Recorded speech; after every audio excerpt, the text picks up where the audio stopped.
Tutulungan ko si kuya sa pangingisda ng tahong sa dagat. Bawat taon, sa simula ng taon. Sa simula ng taon, malinis na kita na 2 milyon sa pamamahagi ng kita sa dulo ng taon. Pero ibinato niya sa mukha ko ang 8 bakal na kutsilyo. Wala namang halaga ang galing ko. Hindi ako nag-ingay, hindi rin ako nagreklamo. Ang baling pinakamadungis na pangisid ng dagat sa look ng biyuda. Pagkaraan ng 1 buwan, nag-uwi ako ng isang kargadang napakahalagang tahong. Talagang gumuho na si kuya. Kuya, noong nakaraang taon, ang huling batch ng ligaw na tahong sa malalim na tubig ay malalaki lahat. May ilang matandang tahong na puro guhit ang bolt. Napakalaki ng tsansa na makakuha ng magandang perlas. Ako ang nagbitbit ng ilang malalaking basket na may lumang sib na mabaho ang putik at inakyat sa kubyerta at hirap na hinubad ang mabigat na tingga sa katawan ko. Ang hanging dagat ng Disyembre ay parang kutsilyong humahaplit sa mukha ko. Basa at nanlamig ang buong katawan ko. Sa luma ng kasuotang pangisid at nabadbad ng malamig na tubig dagat. Si Ling Feng ay nakaupo sa mainit na kabina ng manibela. Nakabukas ng todo ang pampainit. Nakasandal siya sa silya habang may yosi sa bibig at binubuklat ang talaan sa kamay niya.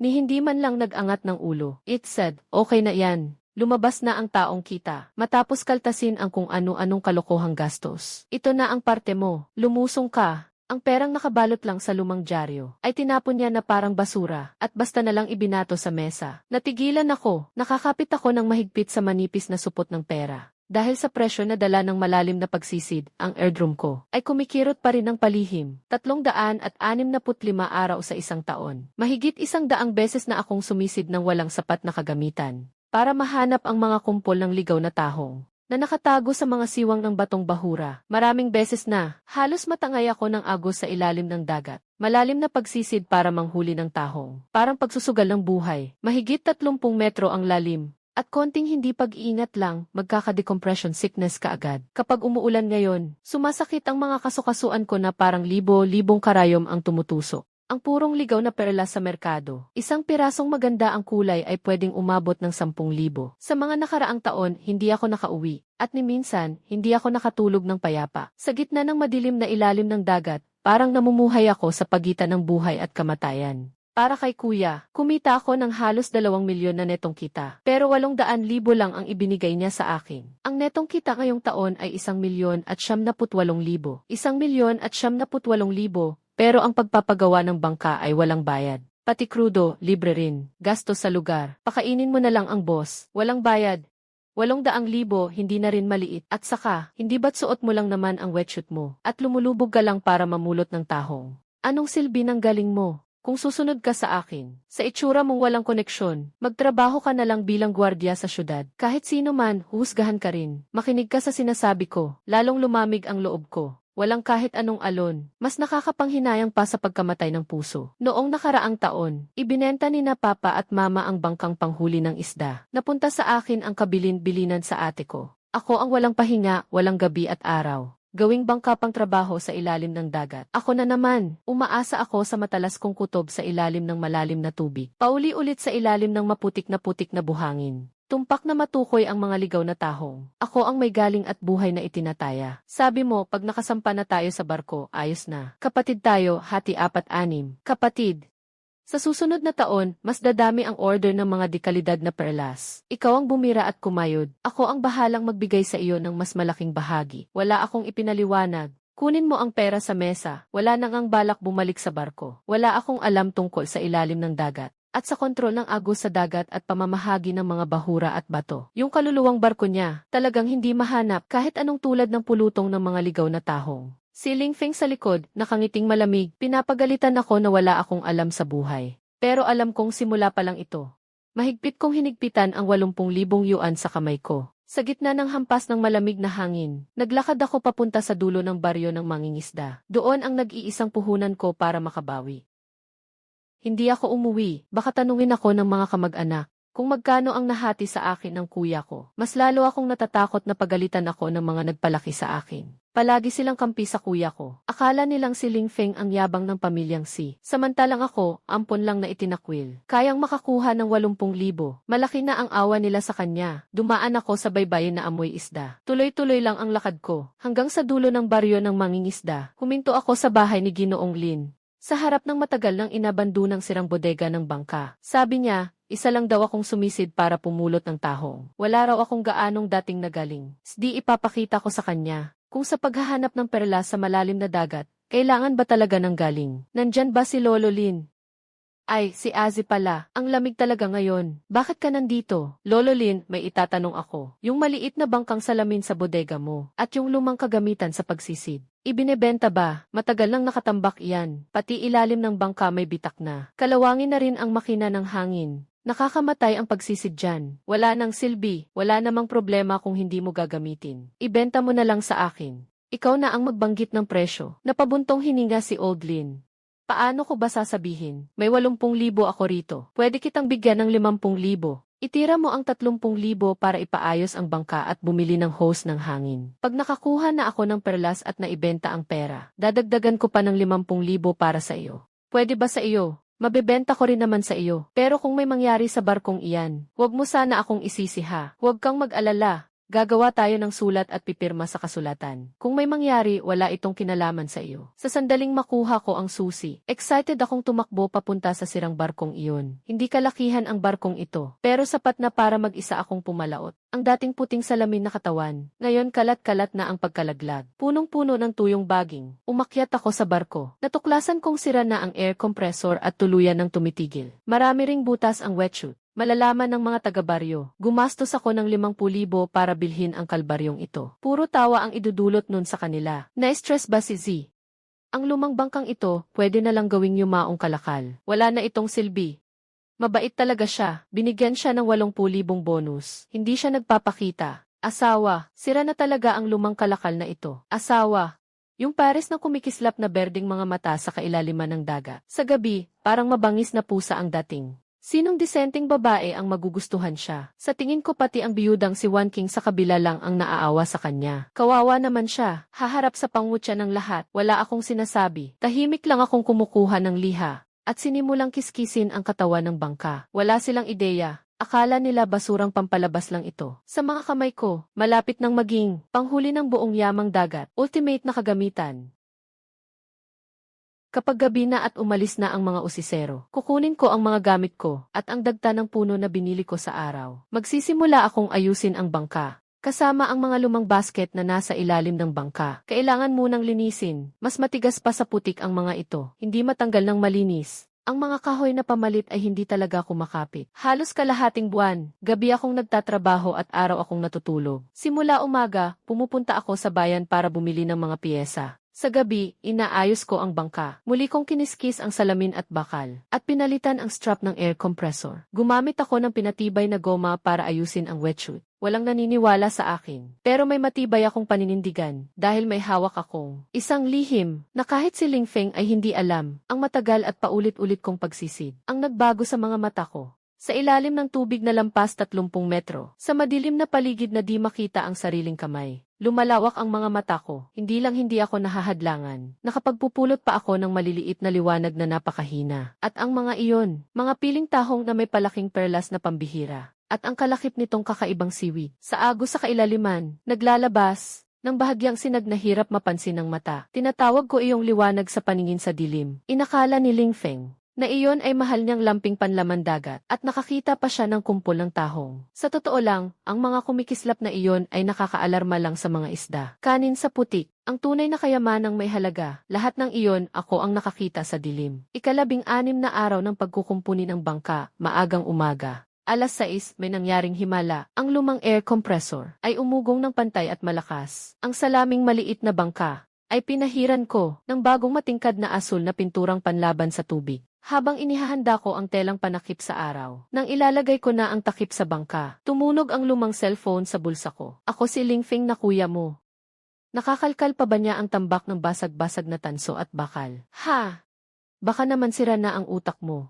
Araw-araw na lang sa mga basurang iyan, ayos na rin. Ngayong gabi pa naman ang bisperas ng bagong taon. Umuwi ka na agad at makisalo sa salu-salo. Naghihintay pa ang nanay at tatay mo na malasing ka. Naintindihan ko na, ang masaya ay yung pamilya ninyo. At ang ingay sa bahay, wala akong kinalaman doon. Nandito ako, na parang pinipiga ang buhay ko araw-gabi. Ginagamit niya ang buhay ko para sa pera niyang pamparty at panglibang. Pero wala na akong pakialam. Babalik sa kanya ang tindi ng dagok ng kalikasan. Mabilis niya ring mapapansin Noong binili ko ang barkong ito, ang tapang ko noon pero ngayon kalmado na ako. At malaking pressure ang dumagan sa akin. Lahat ng naipon ko nawala, wala na akong atrasan. Gabi na. Isinuot ko ang suot kong puno ng langis. At pumunta ako sa bahay ng mga magulang ko. Alam kong ang handa ngayong bisperas ng bagong taon ay hindi basta salu-salo, kundi isang espesyal na salubong na inihanda para sa akin. Isang piging para sa pagbabalik ko. Pagbukas ko ng pinto ng bahay, bumungad ang nakakasilaw na mga ilaw sa loob, at ang matapang na amoy ng karne ay sumalubong sa akin. Abalang nagtatawanan ang pamilya sa harap ng mesa. Nang makita nila akong pumasok, biglang natigil ang tawanan. Nandito na pala si Z. Nakatunganga ka lang sa pintuan, ano bang hinihintay mo? Bilisan mo at kumuha ka ng baso, maglagay ka ng alak. Magbuhat ka ng alak, maghain ng kanin, at mag-ayos ng mga upuan. Sa paningin nila, ipinanganak akong para gawin ang mga ito. Ang sarili mong alak, wala man lang siyang naaalala dahil sa matagal kong pagsisid. Nagkaamat sa malubhang sakit sa tiyan ako. Bawal akong uminom ng kahit patak. Talagang nakakapikon. Kailangan pang paluin ang latigo bago kumilos. Kaming mga ksiyaw, bakit ka pa namin inalagaan? Ganyang ugaling walang hiya. Mas matanda pa sa akin ang nanay mo. Huwag kang magdamdam si. Ngayon, ang pagsunod mo sa akin ay maayos naman diba? Binigyan ko siya ng 80,000. Pero bakit ko narinig na may isang tao na hindi lang walang utang na loob, kundi may dalang pera pa, para bumili sa bahay ng matandang ng isang tumpok ng basurang sira. Handang magtrabaho ng mag-isa, dumating ka na, alam ko na agad. Hindi pala ganoon kadaling maubos ang handa ngayong gabi. Ang barkong iyon ang huling takas ko. Ngayon, hindi pa pwedeng tuluyang putulin ang ugnayan ko sa kanila. Ang magkaroon ng sariling barko ay pangarap ko mula pa noong bata ako. Ang perang ibinigay ng kuya ko sa akin. Nakatiwangwang lang naman, kaya binili ko na lang ang sirang barkong di na pwedeng gamitin. Para may mapagkunan ng pag-asa, talagang palpak na anak, itago mo ang perang iyan. At gamutin mo kaya ang kakaiba mong mga mata. Baka hindi mo lang alam, akala mo pa may kinalaman sa pagbago mo ang lahat. Sige na, huwag ka nang magreklamo. Bukas, sumama ka sa akin at magtrabaho ng maayos. Paglampas ng unang 5 araw ng taon, magandang araw na. Opisyal nang magsisimula ang trabaho natin. Unang biyahe sa dagat. Sabay tayong lalabas, mga kapatid. Kailangan ng kliyente agad ng pinakamataas na kalidad na perlas mula sa ligaw na dagat. Walang problema. Iinom muna ako ng lagok nitong mapait na alak ko. At iinom ng ubos. Magandang unang 5 araw, isang totoong magandang simula. Ling Feng, sasamahan kita sa dagat. Pero, hindi mo kakayanin ang kapalit. Medyo masama ang pakiramdam ng tiyan ko. Mauna na ako, dahan-dahan lang kayong kumain. Pagkatapos kong inumin ang basong iyon ng alak, parang tinataga ng kutsilyo ang sikmura ko sa sakit. Pigilan mo lang ang pagtayo mo. Umalis na ako para hindi ako makadagdag ng malas sa mesa. Ang pilit ng ngiti ni Ling Feng. Huwag mong kalimutan, sa ika-5 ng buwan magbubukas. Mas mabuti kung sa ika-4 ka palang pumunta. Suriin mo mabuti ang diving suit. Huwag kang magbubulag-bulagan pag sumisid ka. Ang bahay na ito, wala ni isang sulok dito ang naging akin. Noong nagpakasal si Ling Feng, ayaw nila sa itsura ko. Baka makaapekto sa kasal ng kuya ko. Sa pinakadulo ng nayon ng mangingisda, binigyan ako ng isang kubong pawid. Sa mga nagdaang taon, ako lang ang paunti-unting nag-ipon ng mga bato at laryo. Ginawa ko itong isang bahay na may bubong na kayang salagin ang hangin at ulan. Dito ako naninirahan. Hindi pa ba nakakarating si Z para sa hapunan ng bisperas ng bagong taon? Isang mainit na tinig ang narinig sa likuran. Halika sa bahay ko at kumain. Nagluto si ate ng ilang masasarap na putahe. Hindi namin maubos ni Nyanyan. Si Wan King, ang kapitbahay namin. Tinatawag siyang biyudang Shen ng mga tao sa baryo. Sumunod ako sa kanya papasok sa bahay. Ang maiinit na pagkain ay nakahain sa mesa. Tumakbo si Nyanyan at hinawakan ang kamay ko. Umupo ka na, Tito Z. Espesyal na niluto ni Mama ang paborito mong isdang pinasingawan. Huwag kang magsalita ng kalokohan. Siyempre, ang paborito mong kainin. Naalala ko na maselan ang tiyan mo. Bawal kang uminom ng alak. Ako mismo ang gumawa ng rice wine na ito. Painitin mo ang sikmura mo. Z. Nakita ko, kalahating buwan ka nang di umuwi. Lagi kang may kinakalikot sa tabing dagat. Narinig ko na rin ang tungkol sa inyo ng kuya mo. Kung may dinadala ka sa loob, Z. Sabihin mo kay ate. Huwag mong kimkimin mag-isa. Wala naman talaga. Ate Shen, may ipapakita ako sa'yo. Gusto mo bang pumunta sa tabing dagat? Sa gitna ng matinding hangin ng taglamig, nakarating kami sa dulo ng pantalan sa baryo. Nang hawiin ko ang telang nakaharang sa araw, lumitaw ang isang bagong-bago na barkong pangtrabaho na kumikislap sa malaasol na kinang. Z. Ito na ang sirang bangkang binili mo. Saan ka kumuha ng napakaraming pera? Gumastos ako ng 50,000 para sa bangka. Ang natira, ginamit ko na sa pagpapalit ng lahat ng kagamitan. Wala na akong ni isang sentimong naipon. Kaya pala, balak mong mag-isa lang. Napakadelikado ng kailaliman ng dagat na ito. Walang malaking barkong magbabantay sa'yo. Kaya mo ba mag-isa? Huwag kang mag-alala, Ate Shen. Tinitigan ko ang dagat sa dilim ng gabi. Ang mga mata ko sa dilim ay nagningning ng isang malabong liwanag na parang mula sa kailaliman. Noong ika-5 araw ng buwan sa kalendaryong lunar, ako ang magpapatakbo ng bangka ko palabas ng dagat. Pero sa pagkakataong ito, panahon ko na para maghari. Alas 7 ng umaga sa unang araw ng bagong taon. Nakakapasok sa buto ang lamig ng hangin. Sa labas ng pinto, dumagundong sa pinto ang malakas na pagkatok ni Ling Feng. Kasama ang walang tigil na pagmumura. Lumabas ka agad dito, Zi. Sama ka sa akin sa pagbisita ng bagong taon. Narito na, kuya. Tinulak ko ang pinto. Pumasok ang malamig na hangin sa entrada. Pero wala akong pakialam. Mula nang magkaisip ako. Tuwing unang araw ng bagong taon, lagi akong sumasama na parang sunod-sunuran sa kanila. Kasunod ni Ling Feng, paikot-ikot para bumisita sa mga kamag-anak. Sila ang nauna bilang isang pamilya. Tinatanggap ang kung ano-anong pagbati at papuri. Samantalang ako, nasa dulo lang ng pila. Bitbit ang mabibigat na regalo na malalaking at maliliit na kahon. Pero ngayong taon, ito na talaga ang huling beses. Unang hinto ay sa bahay ni Tio Er sa dulo ng nayon. Si Tio Er ay matanda na sa nayon. Palaging ang bahay niya ang unang dinadalaw. Tio Er, manigong bagong taon. Pagkapasok ni Ling Feng, 2 sigarilyong Zonghua agad ang inilabas. At ipinagpapalit sa mesang puno ng mga bagong taon na handa. Puno ang mukha ng ngiting pula, parang mamantikang binobong. Ay si Ling Feng pala. Sabi nila, ngayong taon nagtatrabaho ka sa ilalim ng dagat sa pangingisda. Mukhang malaki ang kita mo ah. Tio Er, pasok ka na dyan at umupo. Lumapit siyang nakangiti ng todo. Sige lang po. Nagkukulitan lang tayo. Sadyang nilakasan ni Ling Feng ang boses. At tiningnan ako ng pahilis. Ako, nakatayo lang sa may sulok. Ako ang tagapag-ayos ng bangka. Bumibili ng kagamitan at nagsasaayos ng kung ano-anong kalat na gastos. Ang netong kita ko ngayong taon ay wala pang 2 milyong piso. Pero, sa pagiging kuya ko, hindi ako nagkulang sa sarili kong pamilya. Para sa kapatid kong si Chus, talagang hinati ko ng maayos ang 80,000. Lahat ay nakalagay sa mga supot. Kaya ikaw pa rin ang bida dito. Tumayo si Ling Feng at itinaas ang malaking hinlalaki. Paulit-ulit na napabuntong hininga. Mula pagkabata, may asenso na talaga. Hindi lang matalino ang utak, may puso pa at may pagkatao. Sumunod ka na lang sa kuya mo at magtrabaho. Talagang swerte kang bunga ng nakaraang buhay. Kung hindi, gaya niya. Sa pabrika, pag-ikot ng tornilyo wala man lang gustong kumuha. Napangiti si Ling Feng ng maihalong yabang. Lumapit siya at malakas na tinapik ang balikat ko. Parang gusto pa akong itulak lumuhod. Aha, si Z, tama ba ang sinasabi ko?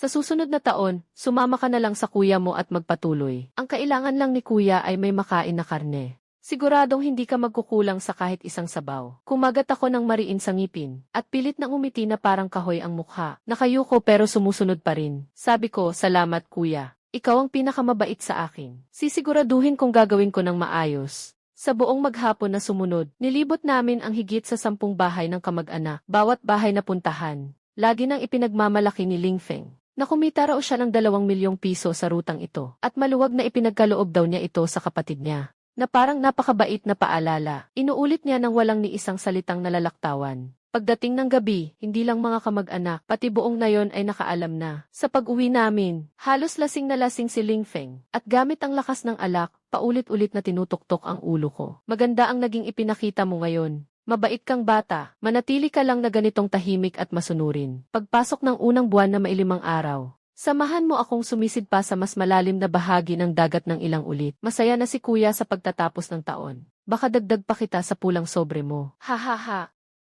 Pinagmamasdan ang baliw na likod niya na puro pangarap at palamuti. Tahimik kong pinunasan ang alak sa noo ko. Lalong nanlamig ang tingin ko. Mas lalo siyang itinaas. Mas lalo siyang bumagsak ng malala. Ling Feng, ngayon, tignan mo nga kung gaano kalaki ang tawa mo. Pagkalipas ng ika-5 araw, kita mo kung gaano ka madudurog sa iyak. Dahil kapag nalubog ang pamilya mo sa utang at bagsak ang negosyo, 4 na araw na lang ang natitira.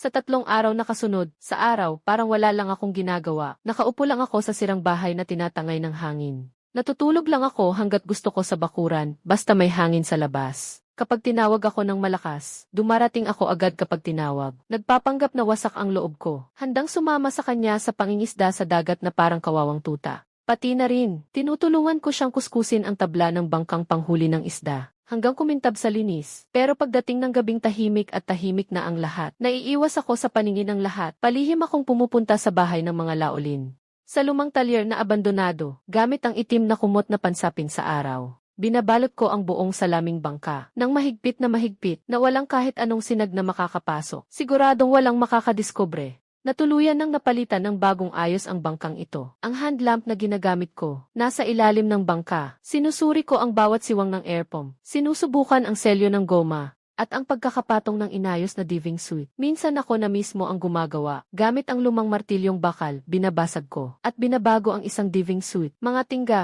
pamumulot ng perla sa kailaliman ng dagat. Sa ilalim ng tubig, rumaragasa ang agos. Ang kagamitan ko, kalahati ng buhay ko rin. Kaunting pagkakamali lang, delikado na agad. Sa loob ng 3 araw na iyon, si Juan King, si Etienne, bawat gabi, laging eksaktong dumarating sa labas ng bodega ng bangka. Kahit nakatayo sa lamig na hangin, para dalhan ako ng mainit na pagkain, at sabaw ng luya na pampaalis ng ginaw. Sa gabi ng unang 4 ng bagong taon, ang huling gabi rin bago ako muling sumampa sa dagat sa ika-5, ang hangin sa dagat ay umuungol na parang lobo. Hinahampas ang pintong bakal. Sandali lang, huwag ka munang umalis. Kumain ka na muna habang mainit pa. Inilagay ni Ate Shen ang lunchbox. Sa malamig kong mga kamay, may nakapatong na makapal na tuwalya sa ilalim nito para sa init. Ang bait naman, ate, hindi naman kailangan. Araw-araw pa kayong bumabiyahe sa tabing dagat ng hating gabi. Nilalamig na siguro si Nian, sino ang mag-aalaga? Maluwag kong sinusubo ang seafood fried rice. Mainit pa sa tiyan, pero medyo nakakalungkot ang mga mata ko. Hindi nagsalita si Ate Shen. Tahimik lang niya akong pinanood hanggang matapos akong kumain. Pagkatapos, huminga siya ng malalim. Kinuha niya sa dibdib niya ang isang bag na plastic na may 3 patong sa loob at 3 patong din sa labas na lumang telang pambalot at pilit na isiniksik sa dibdib ko. Mabigat ang laman ng pouch. Binuksan ko ang bawat patong ng plastic na supot. Sa loob ay isang bungkos ng pira-pirasong pera. May 100 piso na barya. Meron ding 10 pirasong 50 na luma at gusot-gusot. Makulubot at may init pa ng katawan. At Shen, ano ba ito? 20,000 yuan ito. 3 taon kong pinagpaguran ang ipon ko. Si Ate Shen ay nakatitig lang sa akin dahil matagal akong laging nasa ilalim ng dagat. At ang mga mata niya ay bahagyang namumula pa. Ni katiting na paglayo, wala. Alam ko, ginastos mo na ang lahat ng pera sa pagbili ng bangka. Mga gamit sa malalim na pangingisda. Kung gagamit ka ng murang segunda mano, kapag may taga sa ilalim ng tubig, baka ikamatay ng tao. Kunin mo na ang perang ito. Bumili ka ng mas maayos na respirador para sa malalim na dagat. At dagdagan mo pa ng ilang bote ng mataas na purong oksiheno. Hindi pwede ito, talagang hindi. Ate, ikaw na lang ang bumuhay kay Nian. Hirap na kayo. Mag-aaral pa si Nian sa susunod na taon. Hindi ko pwedeng tanggapin ang perang ito. Bilisan mo at ibalik mo, dahil nailabas ko na ito. Hindi ko na pwedeng bawiin pa. Nainis na husto si Ate Shen, biglang tumigas ang boses. Namula ng bahagya ang mga mata, at madiing idinampi ang pera sa dibdib ko. Alam ng ate mo ang pagkatao mo, at naniniwala rin ako sa galing mo. Ituring mo na lang na kapital ito na ipinuhunan ng ate mo para sa iyo. Nang makita ko ang maginaw niyang mga kamay, biglang naipit ang lalamunan ko. At wala akong masabi. Sa malamig at mapagmalaking nayong ito, bukod sa mga nagpalaki sa akin, may handa pa bang ipagkaloob ang buhay nila? Sa inutusang ulilang walang halaga sa buong baryo, ang utang na loob na ito ay mas mabigat pa sa bundok. Ate, hintayin mo ako hanggang ika-5 ng bagong buwan para makapalaot ako. Babalik ako ng may punong kargang huli, siguradong sagad. At kikitain kita ng masaya. Pagkalipas ng ilang oras, sa pagsikat ng liwanag, habang humahagibis ang hangin sa dagat, hinila ko ng todo ang tali ng makina. Ang aking landas ng paghihiganti at pagbangon ay tuluyan ng nagsimulang umandar.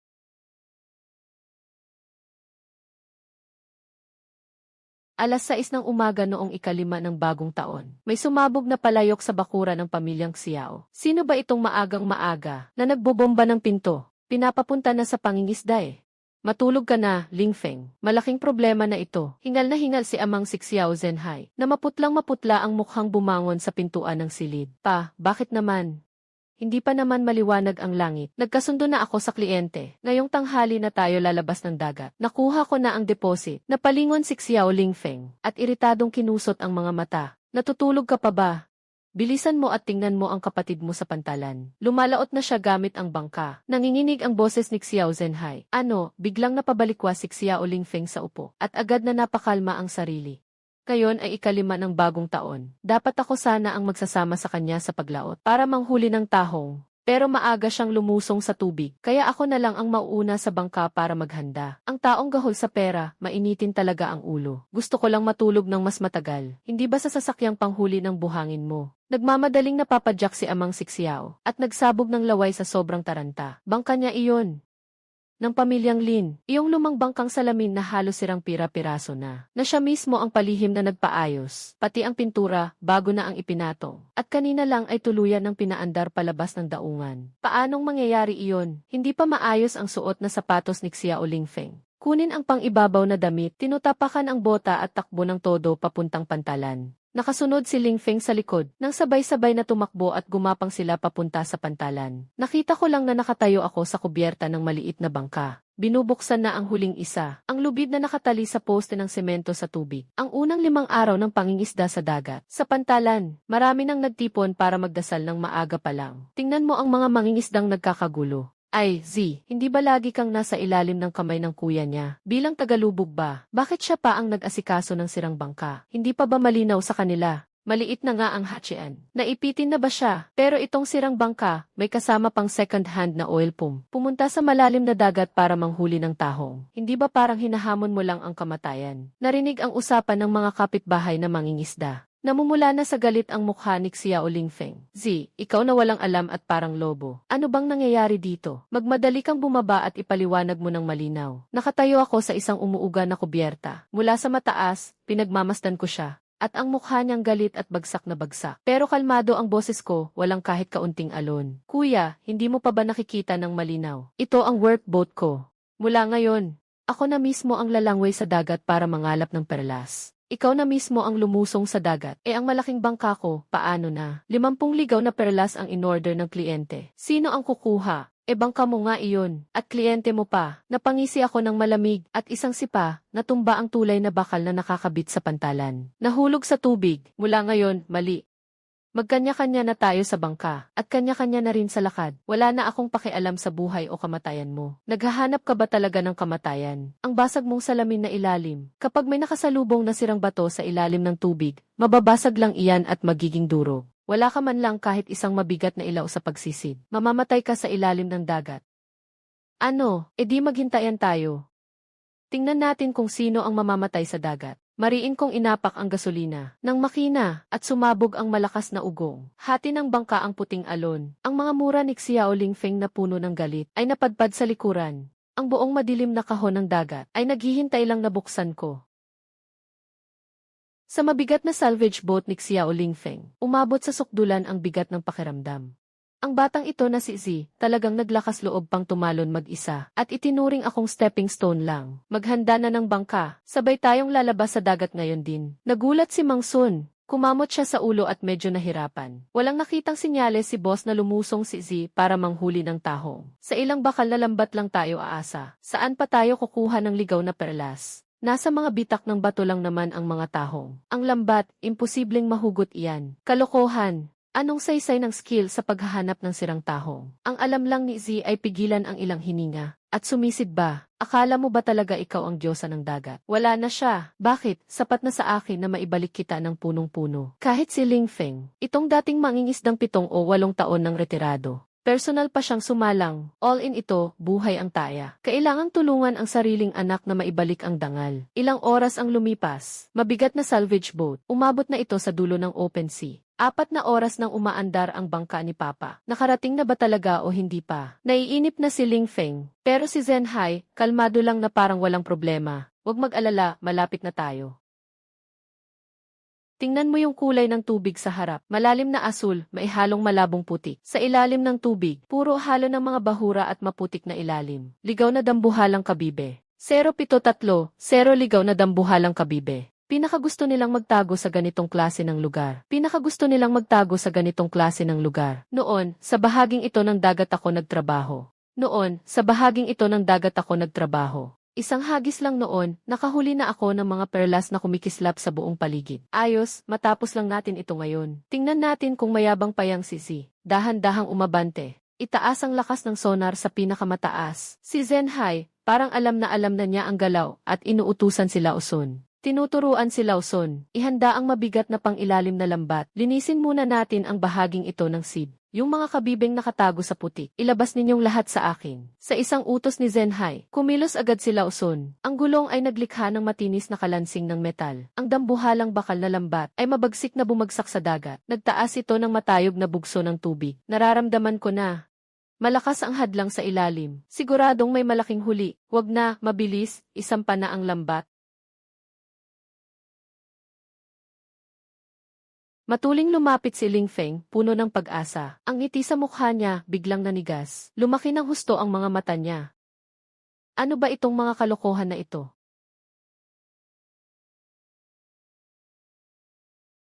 Huwag nang banggitin ang pearl clams. Wala man lang akong nakitang buhay na kabibe.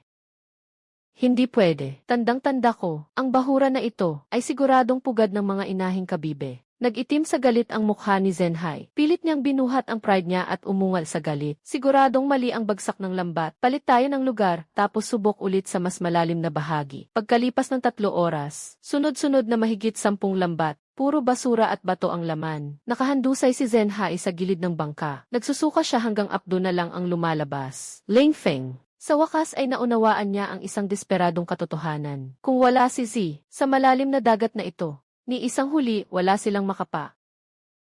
Sa sandaling ito, mula sa bangka ni Ling Feng, sa Deepwater Fault Zone na ilang dosenang nautical mile ang layo, ang munting bangka ko ay parang nag-iisang dahon. Tahimik itong umaalon pataas baba. Hindi ako nagbukas ng kahit anong sonar. Wala rin akong ginamit na malakas na searchlight. Lumipas ang isang buong araw. Hindi ko pa nga napapalit ang diving suit ko. Nakikinig lang ako sa pag-alulong ng hanging dagat. Paghahanap ng dekalidad na ligaw na pearl clam, hindi pwedeng magmadali. Yung mga matagal nang nagsusumikap sa ilalim ng dagat, mga premium na matatandang kabibe na ilang dekada nang nabubuhay, ay sobrang sensitibo sa pagbabago ng agos at tunog ng alon. Sobrang sensitibo sila. Ang propeller ng bangka ni Ling Feng, at ang ingay ng high-frequency sonar scan. Matagal na sanang nagpakulong sa kanila sa higpit. Baon na baon ang mga kabibe sa ilalim ng dagat, nasa pagitan ng putik at mga bitak ng bato. Gumamit ng mabigat na lambat para hulihin. Maliban sa mga korales na kaskas ng maalong dagat, talagang sayang lang ang lakas. Matagal na akong naghihintay. Ito ang pinakabanayad na sandali ng agos sa ilalim ng dagat.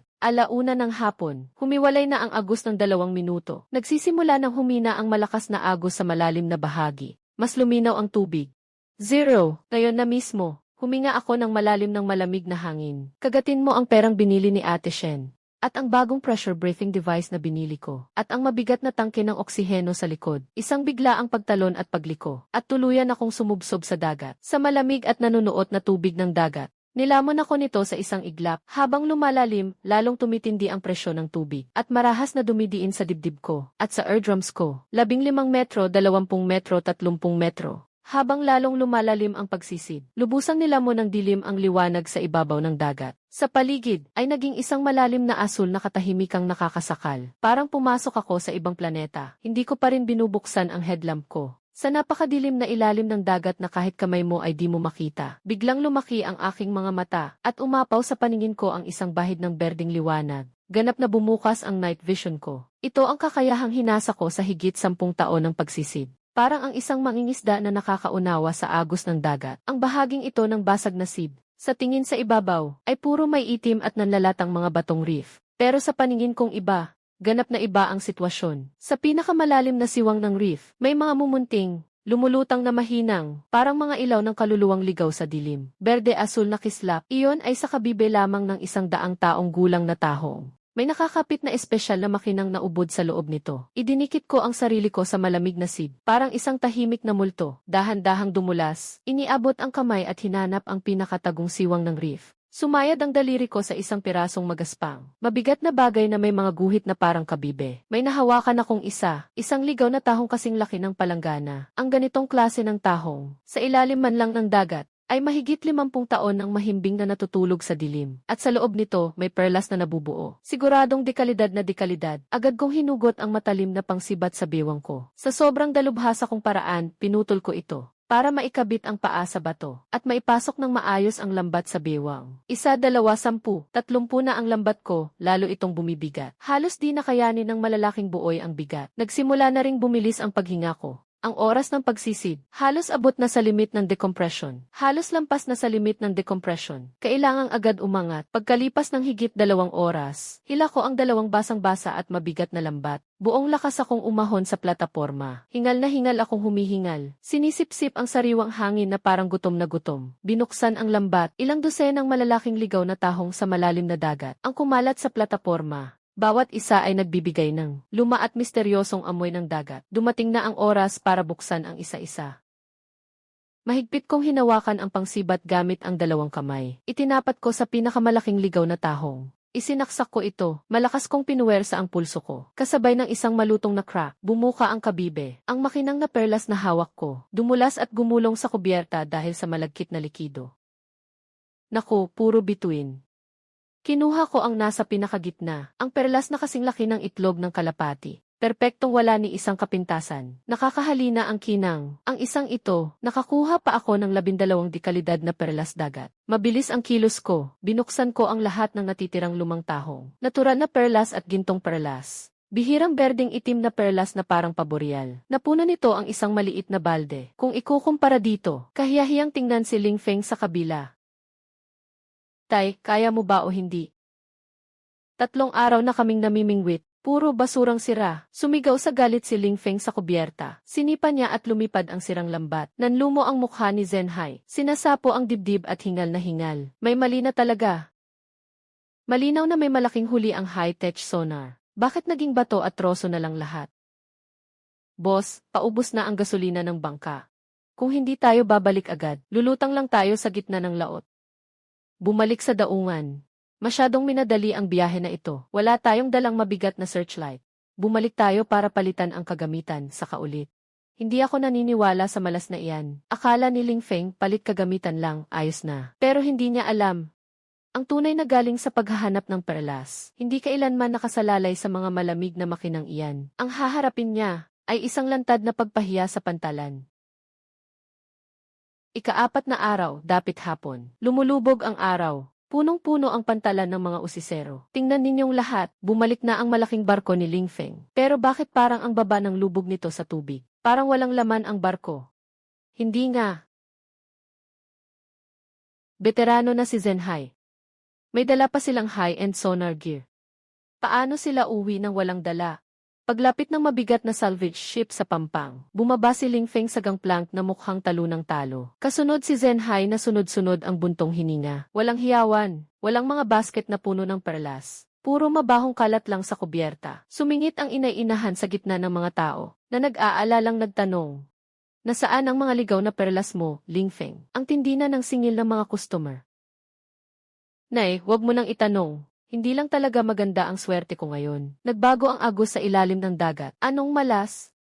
Sa tingin ko, kapag wala si Z, hindi kayo ubra. Ang taas ng yabang mo. Akala ko pa naman, sobrang galing mo. Eh hindi naman pala. Namutla sa galit si Ling Feng. Ano nang ngingiti-ngiti mo? Hindi lang ako handa. Pag napuno na ang tangke ko, aalis ulit ako sa dagat. Siguradong uwi akong puno ang huli. At sa sandaling iyon, isang malinaw na ingay ng makina, ang umalingaw-ngaw mula sa malayong dagat. Uy, tingnan ninyo, ang luma at sirang fiberglass na bangka ni Z ay bumalik na rin sa daungan. May sumigaw sa gitna ng mga tao. Ang tingin ng lahat, biglang napunta sa linya ng dagat.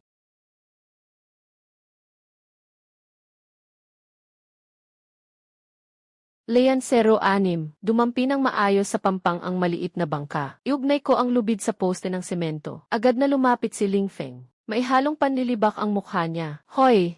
Bumalik na ang paimbabaw na trader. Ikaw lang nasirang bangka mo. Hindi pa lumulubog sa malalim na dagat. Malaki ang swerte mo. Ang kapal ng mukha mo. Nakakuha ka ng ilang bulok na kabibe, ha? Ilabas mo nga at tingnan natin. Ayokong makipag-ayos sa kanya. Pagliko mula sa kabina ng bangka, iniahon niya ang 4 na itim na balde na puno at mabigat. May tutulong bang mga taga-nayon sa pag-unload? 200 kada tao ang bayad sa trabaho. Hanggang 5 tao lang. Ako na ang magdadala sa pampang. Gusto kong makita kung anong klaseng napala mo.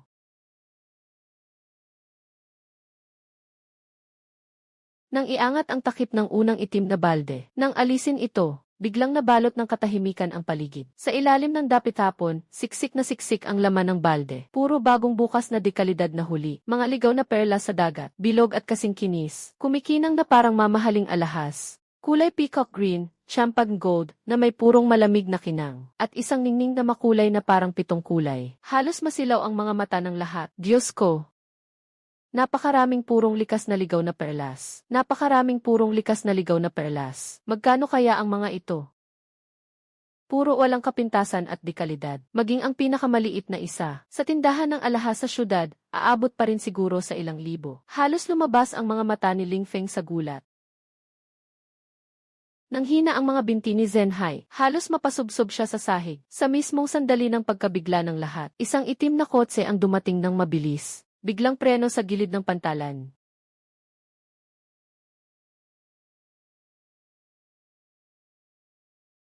Nabuksan ang pinto ng sasakyan. Bumaba ang pinakamalaking bumibili ng perlas sa syudad. Boss Gu.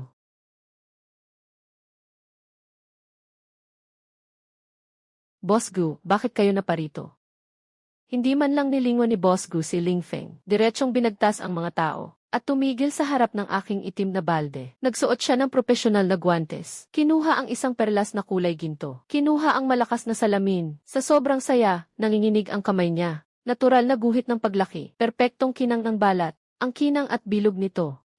Paano mo mag-isa lang sa sirang munting bangka mo? Nakuha mula sa malalim na bahagi ng dagat. Ang dami ng mga dekalidad na matandang talaba. Ngumiti lang ako ng bahagya. Mukhang swerte nga talaga ni Boss Gu.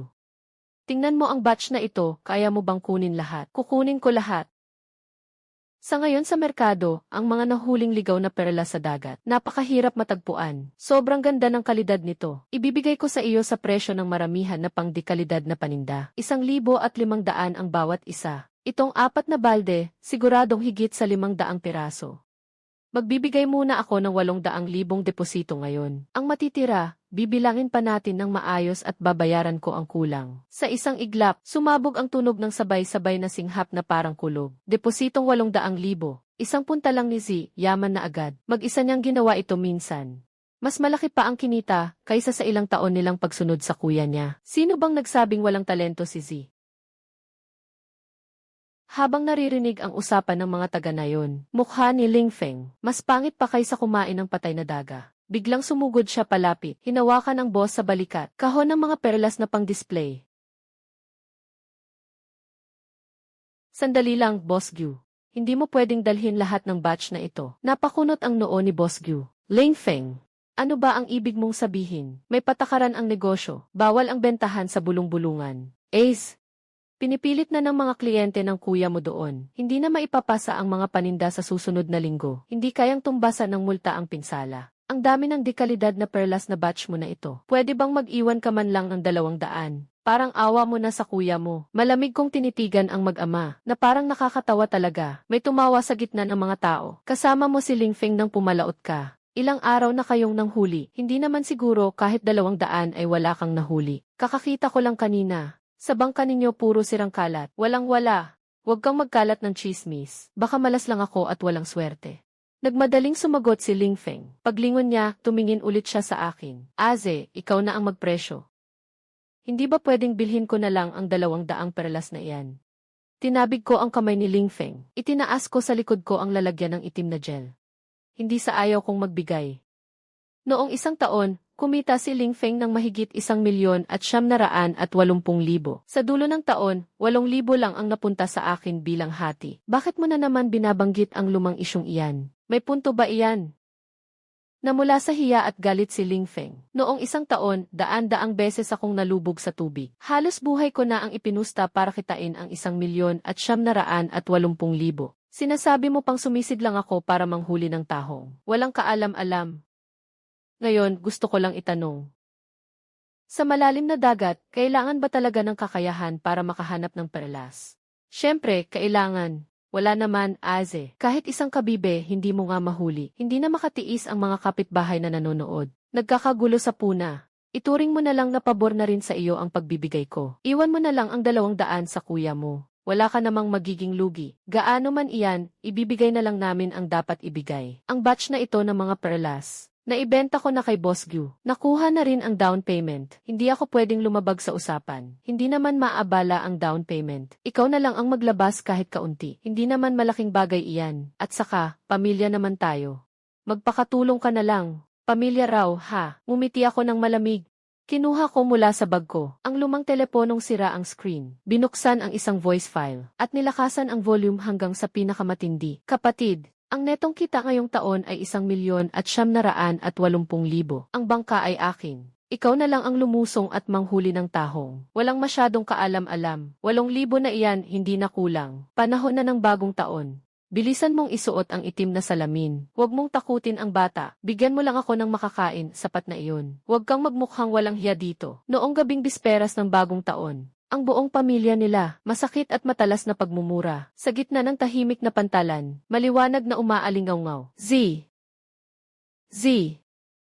Ikaw pa nga ang nagra-record. Hoy Z, ikaw pa nga ang nagra-record. Bakit ang lalim ng sungit mo, anak ng bayan? Hoy Z. Maputla ang mukha ni Ling Feng. Itinuturo niya ako habang nanginginig sa galit.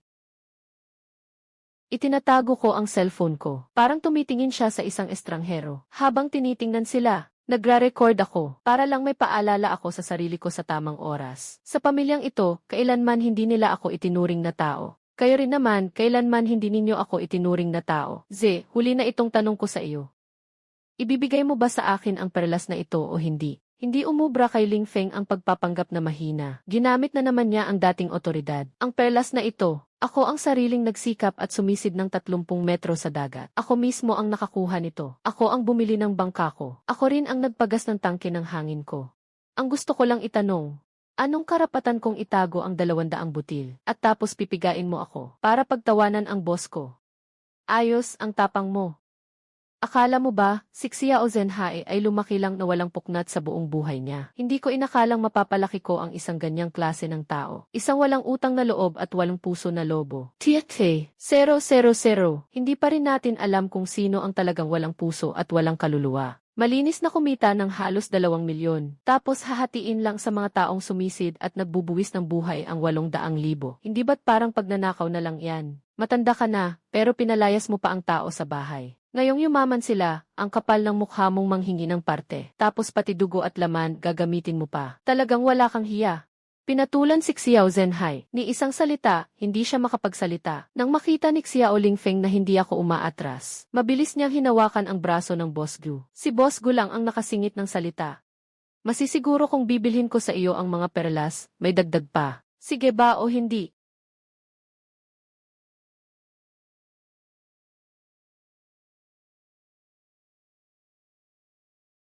Binitiwan ni Boss Gu ang kamay ni Xiao Ling Feng. Inayos niya ang kanyang damit. Boss Xiao, gusto mong bilhin ang mga perlas ko? Pwede naman, pero magkano? Dagdag 10%. Magbigay ka ng 200 butil bilang pang-emergency sa akin. Ngayon, sobrang taas ng presyo ng mga ligaw na perlas sa merkado. Hindi bababa sa 30% ang dagdag. Kahit piso, hindi ko ibebenta. Napangiti si Boss Gu. Hindi ba ito parang presyong galing sa upuan? Hindi mo pwedeng sabihin ganyan ang salita. Dahan-dahan niyang ikinandado ang safety box.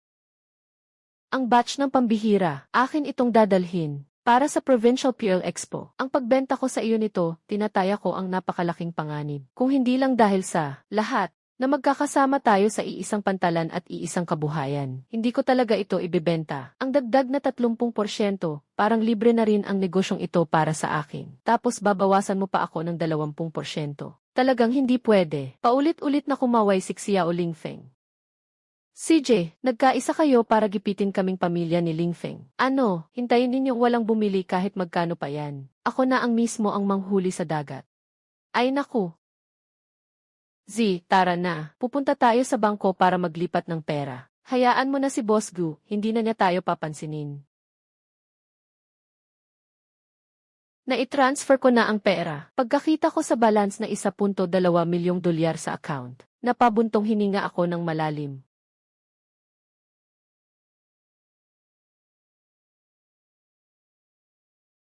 Sa bahay ni Ling Feng, gabi noon, dinig na dinig ang matinding pagtatalo. Ling Feng, Boss Gu. Kahit dagdagan mo ng 30%, bibili pa rin siya. Kung hindi tayo makakapag-deliver, 10 beses ang kailangang bayaran bilang penalty. 1% lang ang kinikita natin, pero 20% ang mawawala. Ano na lang ang ipangtatakip ko sa malaking lugi na to? Dahil sa sobrang galit, hablot ni Ling Feng ang tasa ng tsaa at ibinato ito hanggang sa mabasag. Sinasadya ni Boss Gu na itaas ang presyo ngayon para tulungan ang walang utang na loob na si Z na pagdiskitahan ako. Hindi ko siya hahayaang magtagumpay. Ano na ang plano mo? Hahayaan na lang ba natin na malugi ang buong pamilya? Ihanda natin ang mabigat na kagamitan ngayong gabi. Isakay ninyo ang mga underwater floodlight. Pati na ang high-pressure water blaster. Bukas ng madaling araw, lalaot tayo. Tayo mismo ang tutukis sa ilalim. Tay, sigurado ka bang kakayanin natin? Kahit ayaw, dapat nating kayanin. Mapait na naggangalit si Ling Feng. Puno ng hinanakit ang mga mata. Sa di inaasahang sandali, ang trabahador na si Mang Sun ay humahangos na tumakbo palapit sa kanila. Boss, may seryosong balita. Nakita ko ang ulat ng Maritime Bureau. Base sa pinakabagong forecast, darating ang isang malakas na bagyo sa loob ng 2 araw. Naglabas na sila ng red warning. Mahigpit na ipinagbabawal ang paglaot. Sakto. Mukhang pinapabora na rin ako ng tadhana. Hindi mo ba narinig ang kasabihan? Habang mas malakas ang alon, mas marami ang yamang nakatago sa ilalim. Narinig ko nga iyon. Pero masyadong mapanganib ang agos sa ilalim ng dagat. Ngunit ang bait ni Ling Feng ay nalamon na ng takot sa multa. Malapit na siyang gumawa ng desisyong magpapahamak sa lahat. Walang kwenta ang peligro. Akala mo ba may babalikan pa ako? Kapag hindi tayo nakakuha ng perlas, magugutom na tayong lahat. Bukas, kailangan mong sumisid. Boss.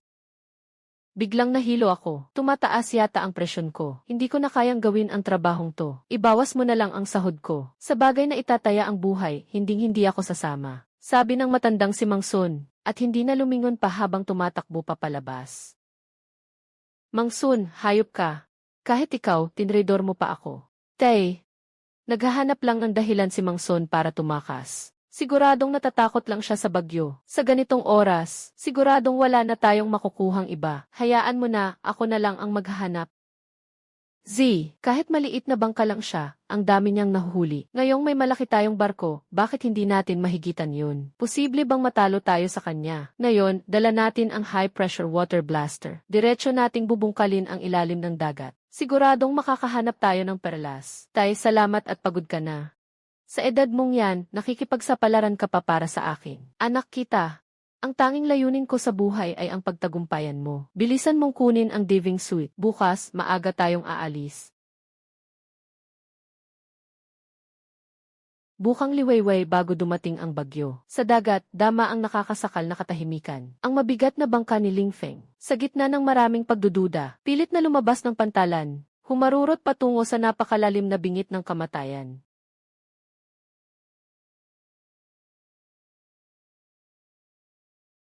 May dala akong ilang pirasong isda at lamang dagat. Kumatok ako sa bahay ni Ate Shen. Z. Sabi ng mga tao sa baryo, ang yaman mo na raw. Kagabi sa pantalan, ang ganda ng hangin at tanawin. Pasok ka na, ipaglalaga kita ng mainit na sabaw. Plano ko sanang tawagin ka ni Nian. Ate, ito ang 20,000 inutang ko sa iyo dati. At saka, ito ang bagong bag na binili ko para kay Nian. At buong set ng gamit sa paaralan. Tapos itong ipamimigay ko rin sa iyo. Sa loob ng kahon, nakahiga ang 2 bilog, makinang at walang kapintasang. Kulay kanela na perlas mula sa ligaw na dagat. Naku, ang mamahal naman nito. Baka ilang milyon ang halaga nito. Hindi pwede. Wala kang utang na loob sa akin na 20,000. Para pambili ng oxygen tank, hindi ako makalalim sa dagat. Kunin mo na iyan. Kung hindi, wala na akong mukhang maihaharap sa inyo. CJ, kunin mo na, ate. Z, sa puntong ito, kumita ka na ng 1,020,000. Ano na ang plano mo sa susunod? Simula pa lang ito. Balak ko munang ipaayos ang lumang bahay. Tapos, magpapahinga muna ako. Tinitigan ko siya ng matagal. Tapos saka ako gagawa ng mas malaking kita. Habang nasa mainit kong bahay ako, at nagpaplano para sa hinaharap, 100 milya sa labas ng dagat, ang mabigat na bangka ni Ling Feng at Zenhai, ay papasok na sa malalim na dagat na binabagyo ng todo. Bumaba na ang nakamamatay na dilim sa ilalim ng dagat. 15. Mabigat ang ulap, 15 malakas ang hanging dagat. 15 ang alon sa gilid ng dagat. Umaalon ng hanggang 2 metro ang taas, at lubhang umuuga ang bangka. Lumalakas ang hangin at alon, Papa. Nagbago na ba ng maaga ang bagyo? Hindi pwedeng hintayin pang lumala ang alon. Ang mga tahong sa ilalim, ang siyang masasagupan ng agos at mapipilitang lumabas. Namumula ang mga mata ni Zenhai. Parang sugarol, bilisan ninyong ikabit ang high-pressure na water gun. Ngayong araw, kahit hukayin pa natin ang 3 talampakan ng putik at buhangin sa ilalim ng dagat, kailangan nating makuha ang mga perlas. Kung hindi, lagot tayong lahat. Nangagat ang mga ngipin ni Ling Feng at isinuot ang makapal na diving suit. Sa home area, tumakbo na sila Uson.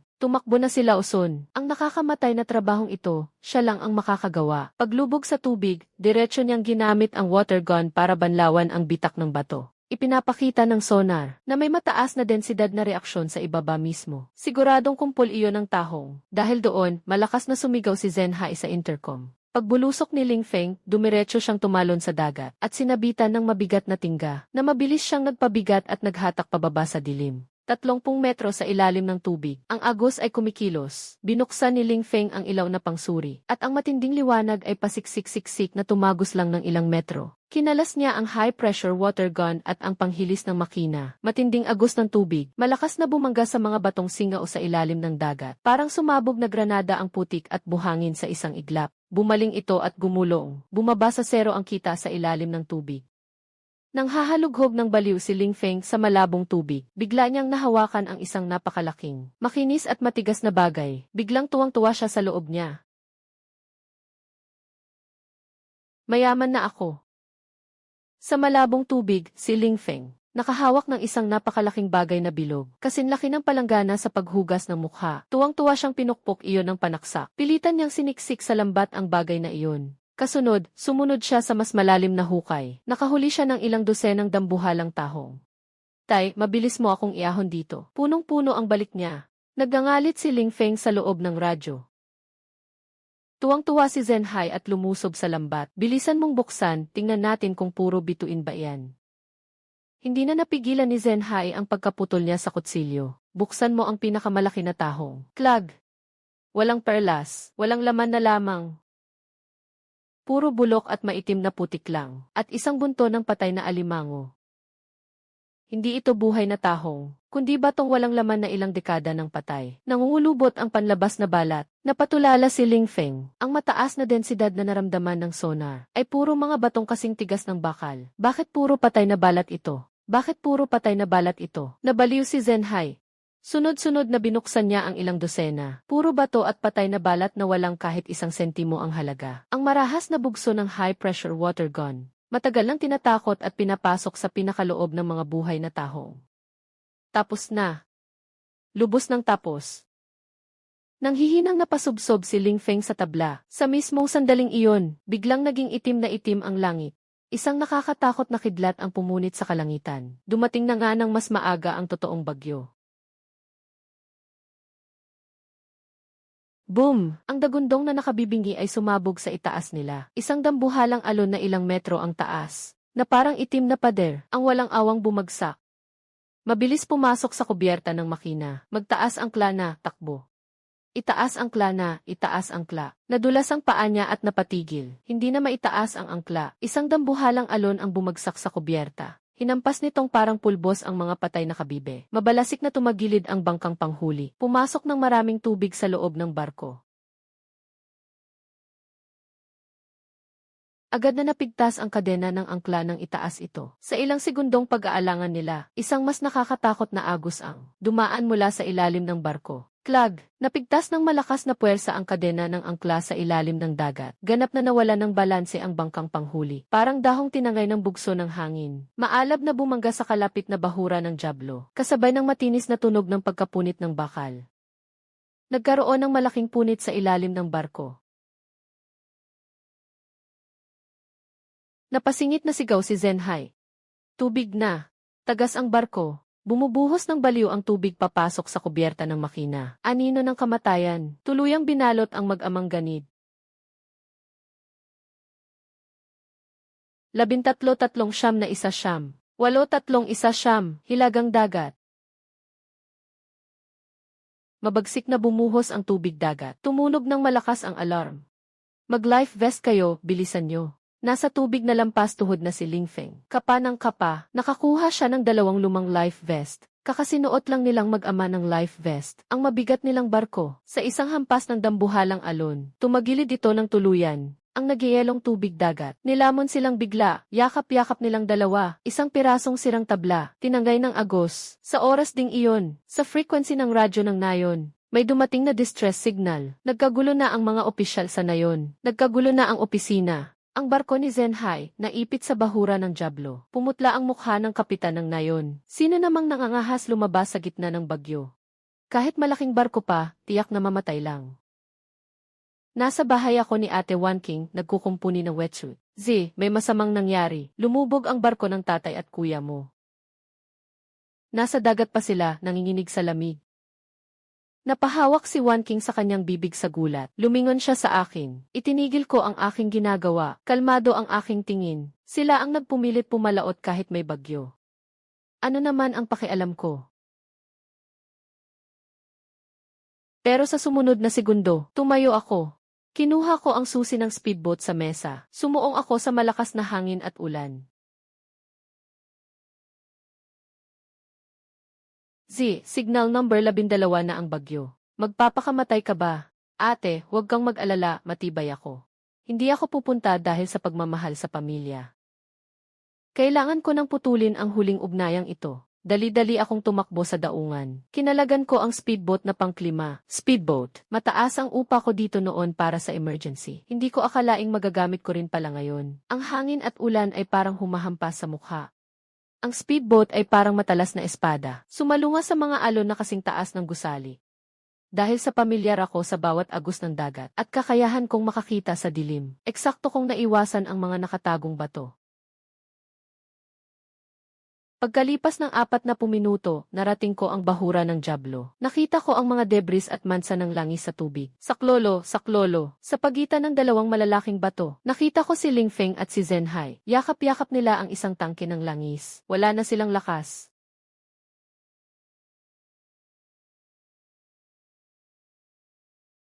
Nung muntik na silang hampasin ng higanting alon, dumating ang speedboat ko na parang himala. Huminto ako sa tapat nila.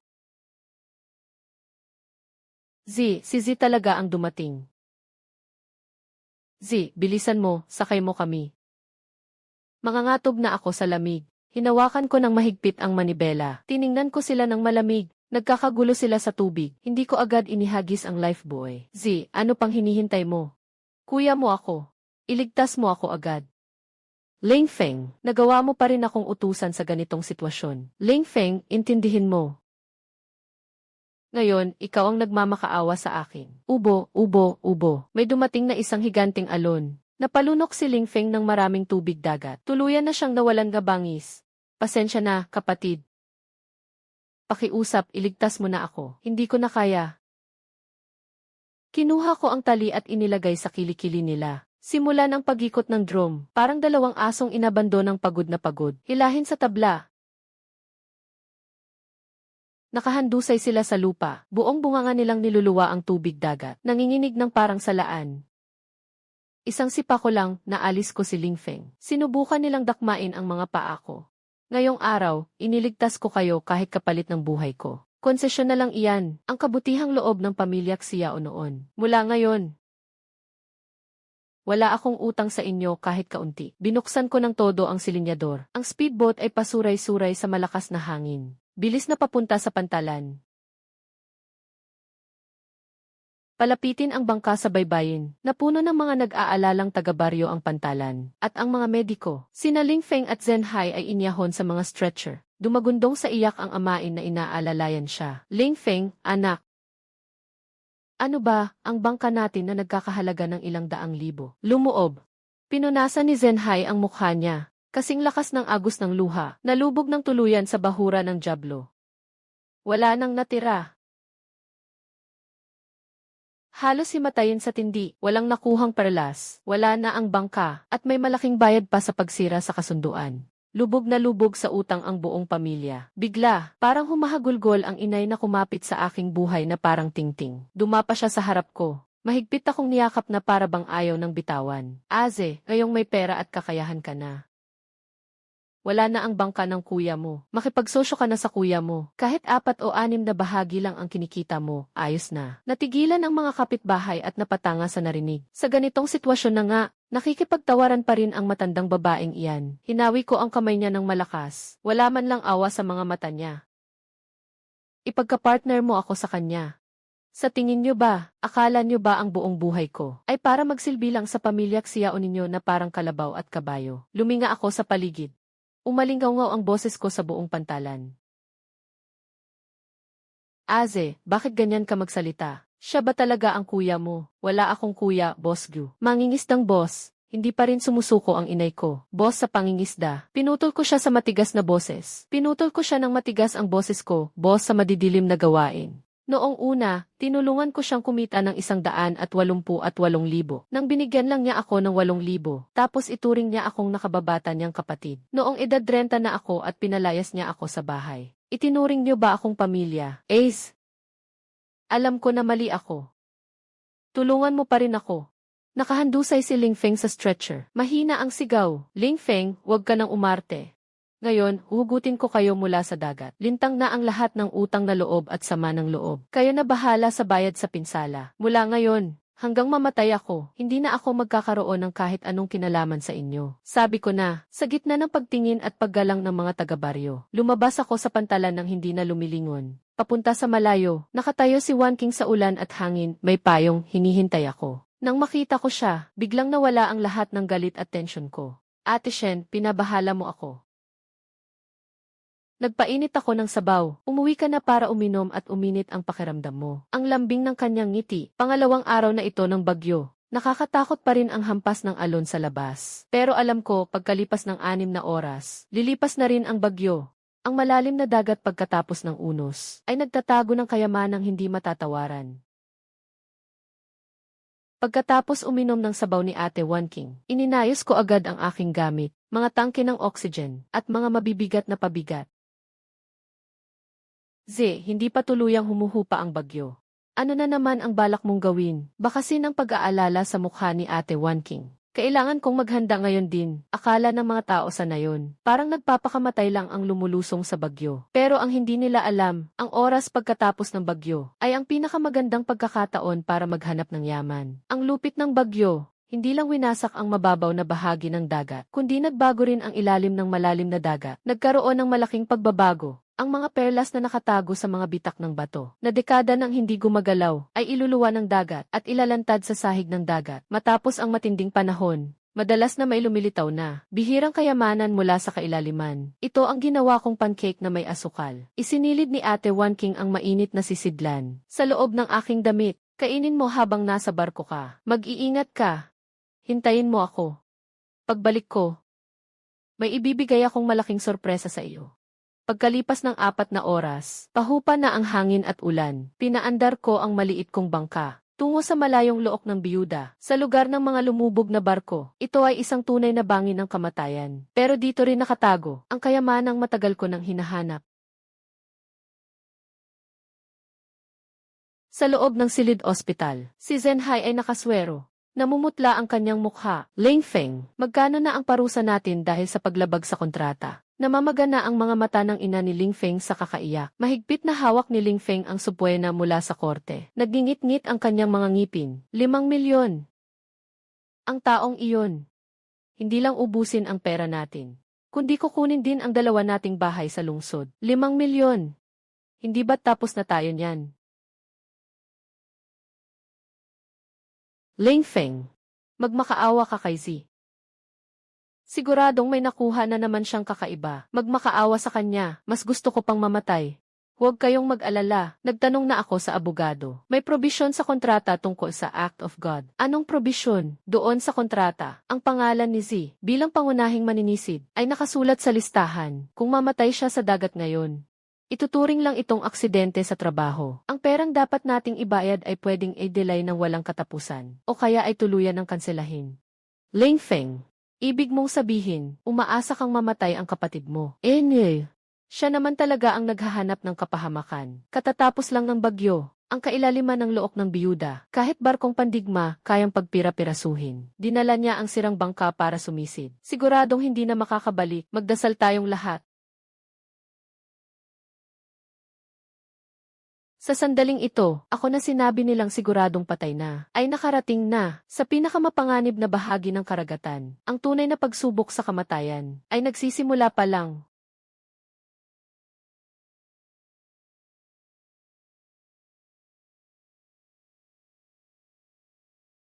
Look ng biyuda, 80 metrong lalim, kalmado ang ibabaw ng tubig dito. Ngunit sa ilalim, ang agos ay parang makinang pampiraso. Libingan ng hindi mabilang na mga kaluluwang naghahanap ng yaman. Ikakabit ko ang kable sa boya. Suriin ang huling beses ang oxygen tank. 200. 80 metrong lalim, ang limitadong oras sa malalim na pagsisid ay napakaikli. Kailangang gawin ng mabilisan. Ang mga ordinaryong maninisid, 30 metro lang ang limitasyon. Pero taon-taon akong naghahanap buhay sa karagatang ito. Ang katawan ko ay sanay na sa matinding presyon. Tumalon sa tubig. Nilamon ako agad ng nagielong tubig dagat. Pagsisid sa 40 metro, tuluyang naglaho ang liwanag. Idinilat ko ang aking mga mata. Ang luntiang liwanag ng night vision ay bumukas agad. Sobrang labo. Puno ng mga labi na winasak ng bagyo. Pagdating sa 70 metro, ang dambuhalang lumang barkong kahoy. Ang kalansay ay lumitaw sa aking paningin. Ang barkong ito ay naputol sa dalawa. Kalahati ay nakabaon sa putik ng dagat. Napapalibutan ang barko ng matatalim na batuhan. Dito na nga. Noong nakaraang taon, walang mabigat na gamit, hindi man lang makapunta sa ilalim. Dumikit ako sa mga labi ng barkong lumubog patungo sa kailaliman. Bigla. Isang malakas na agos ang humampas. Diretso akong tumama, sa tablang puno ng talaba. Kasunod nito, sa loob ng barko nakita ko, isang nakakabighaning liwanag. Iyon ay isang napakatingkad na, asul na ningning, 10 pang beses na mas maliwanag, kaysa sa alinmang talaba na nakita ko. Pinigilan ko ang matinding sakit sa dibdib. Ginamit ang kutsilyo para kumapit sa tabla. Unti-unting gumapang patungo sa liwanag. Sa butas ng ilalim ng nakalubog na barko, may isang may diametrong lagpas. 1 metrong higanting talaba. Ang kabibi ay puno na ng makapal na deposito. Halos maging isa na sa barko. Ngunit ang lamang dagat na nakalabas ay naglalabas. Nang malapanaginip na kinang sa dilim. Diyos ko! Isang buhay na siglong talaba. Ang bagay na ito ay tinatawag na yaman ng palasyo sa ilalim ng dagat. Ang perlas na nasa loob nito ay tunay na walang katumbas na yaman. Inilabas ko ang kutsilyo. Mabilisan kong nilinis ang putik sa paligid nito. Ngunit masyadong kapit na kapit ito. Parang nag-ugat na sa ilalim ng dagat. Ang oxygen gauge ay mabilis na bumababa. Masyadong malalim ang lalim. Kailangan ko itong mailabas. Ipinasok ko ang 2 pinakamabigat na tingga sa siwang sa ilalim nito. Gagamitin bilang lever. Habang ginagamit ko ang lahat ng aking lakas. Sa isang iglap, gumalaw ang pamalo. Biglang nagsara ang puwang sa kargamento. Nakapulupot pa talaga sa loob ang pamalo ko. Mas nakakakaba pa ay, pumutok ang pressure gauge. Umalingaw-ngaw ang nakabinging babala ng mababang oxygen.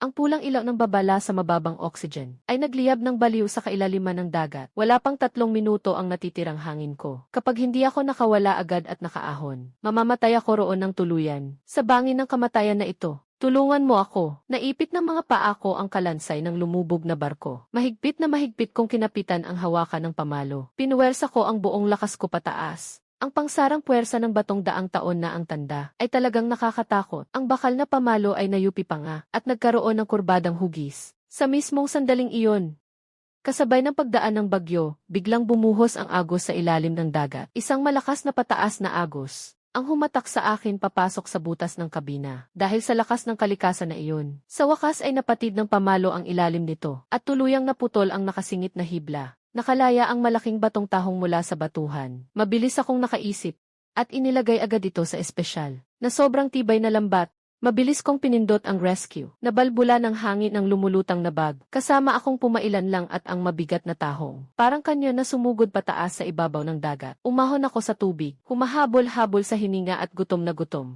Sinipsip ko ang sariwang hangin. Nang iangat ko ang napakalaking batong tahong na 100 taon na ang tanda papunta sa deck. Nakita ko na may kasama pa palang ilang kakaibang laman sa loob ng lambat. Napahiga muna ako sa deck. Mahigit kalahating oras, bago unti-unting nakabawi. Talagang muntik na akong mamatay ng ilang ulit sa biyahe na ito. Bukod sa napakalaking tahong, sa ilalim ng lambat ay may nakasingit pang 3 bagay na parang mga kuhol sa dagat. Mga kuhol na yari sa tubig dagat na niyog. Eto na.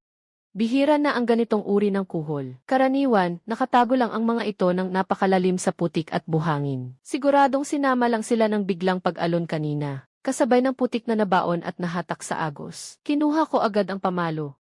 At sanay na binuksan ang isa sa mga ito. Ang pinakamalaki sa mga kuhol na yari sa tubig dagat na niyog. Isang hiwa lang, wala akong nakita na karaniwang laman. Sa malapot na likido, isang perlas na bilog na parang hinog na papaya, at matingkad na kulay kahel na pula ang nakapaloob. Tahimik lang itong nakahimlay sa loob, at ang ibabaw pa nga ay may natatanging guhit na parang apoy. Isang liks na hiyas na perlas. Huminga ako ng malalim, at nanginginig ang mga kamay na binuhat ko ito. Mas bihira pa ito kaysa sa pinakamagandang kalidad na perlas. Isang pambihirang bagay talaga. Imposibleng maparami ito sa artipisyal na paraan. Sa laki nitong kasinlaki ng itlog ng kalapati, at may pinakamataas na kalidad na batik na parang apoy, ang perlas na ito ay pwedeng ituring na kayamanan sa kahit anong internasyonal na subastahan. Talagang presyong pangsampal sa kisam. Maingat ko itong itinago sa sarili kong katawan. May perlas na ito na ako, at ang dambuhalang tahong na iyon. Ngayon, talagang babaligtarin ko ang kapalaran ko. Pinaandar ko ang motorsiklo, at sa dapit-hapon, dumiretso ako pauwi sa nayon ng mga mangingisda. At sa sandaling iyon, sa daungan ng nayon, isang magandang palabas ang nagaganap.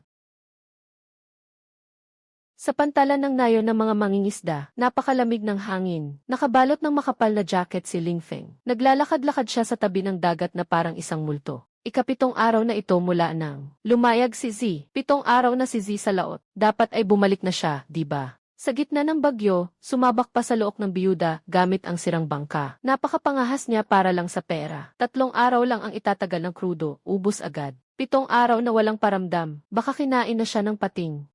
Habang pinakikinggan ni Lingfeng ang mga usap-usapang ito, hindi niya mapigilang mapangiti ng malupit. Lingfeng, tama ang sinabi mo.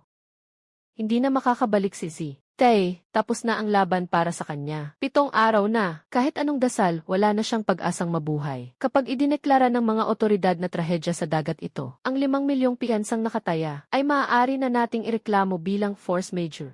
Salamat sa langit.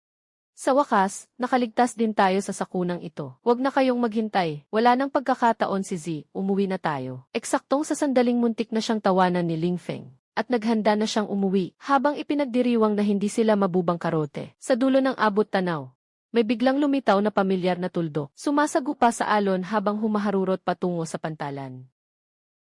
Tingnan ninyo, ano yun? Ang maliit na bangka ni Z yun. Ang bangkang yari sa fiberglass na kulay asul ay humahati ng maayos sa mga alon. Maririnig ang malakas at maayos na ugong ng makina. Ang saya sa mukha ni Lingfeng ay biglang naglaho. Nanlaki ang kanyang mga mata sa gulat. Para siyang nakakita ng multo sa gitna ng araw. Hindi maaari. Bakit hindi pa siya patay? Hindi ito maaaring mangyari. Z. Bumalik na si Z. Biglang sumugod si Wan King mula sa karamihan. Hindi mapigilan ang pagtulo ng kanyang mga luha. Nang dumaong ang bangka, ikinuwintas ko ng maayos ang tali sa semento, na kayo ng tuwid sa kubyerta. Bakit? Nang makita mo akong buhay na bumalik, mukhang nadismaya ka. Ikaw, tao ka ba o multo? Sa lalim ng look ng biyuda, paano mo nakayanan ang 7 araw? Matigas ang buhay ko, ayaw pa akong kunin ni Satanas. Hindi pa niya ako tatanggapin. Nagunahan ang mga taga-nayon na lumapit. Z, saan ka ba galing nitong 7 araw? May nahanap ka bang mga hiyas? Mga hiyas, naglakad ako patungo sa dulo ng bangka, at hinila ang sapin na nakatakip sa lambat, ang mabigat na telang panglilim. Siyempre, at ipapakita ko sa inyong lahat ngayon.